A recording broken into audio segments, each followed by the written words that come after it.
সংসারে কাজকর্ম বলতে গেলে একজন হাউসওয়াইফের এই ঘর গোছানো, ঘর বাড়ি পরিষ্কার করা, বাসন মাজা, জামা কাপড় কাচা, রান্নাবান্না করা।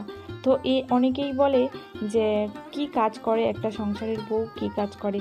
যারা বাইরে কাজ করতে যায় তারাই কাজ করে, ঘরের সংসারের বউরা তো শুধু শুয়ে বসে থাকে আর রান্নাবান্নাটা করে আর খায়, এইটুকুই ওদের কাজ। কিন্তু একটা সংসারে একটা হাউসওয়াইফের কিন্তু কাজের কোনো শেষ থাকে না। একটা অফিসে কাজ করা মানুষের থেকেও কিন্তু কিছু কম না একটা হাউসওয়াইফের কাজ। প্রতিটা কাজেই কিন্তু কষ্ট থাকে। সংসারের কাজকর্ম করলে কষ্ট হয় না আর বাইরে কাজ করলে কষ্ট হয়, এমনটা কিন্তু একেবারেই না। হ্যাঁ, এটা ঠিক কথা, সংসারের কাজের মায়না হয় না আর বাইরে কাজ করলে মায়না পায়, এটাই হচ্ছে আসল কথা।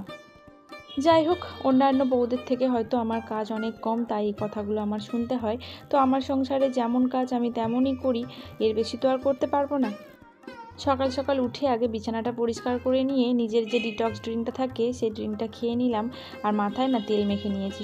সপ্তাহে 2 দিন করে মাথায় শ্যাম্পু করি, ওই বুধবার আর রবিবারে।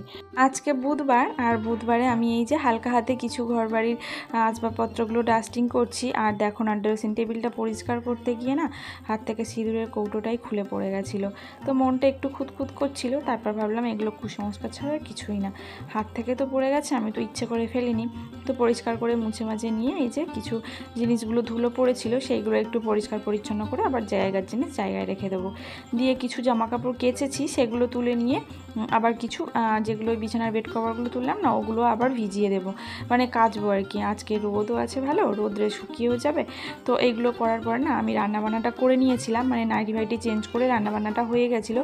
আর তারপর এই যে ঘর বারান্দাগুলো পরিষ্কার করে ঝাড় দিয়ে নেবো। রাস্তার কাছে ঘর, বুঝতেই পারছো প্রচণ্ড ধুলো ময়লা হয়। তো আমি সপ্তাহে 2 দিন ঝাড় দিই আর বাকি দিন মুছি। যাই হোক, তারপর একটু ফল কেটে দিলাম মেয়ে খেয়ে নিল আর আমি স্নান করে ভোগটাও দিয়ে নিলাম।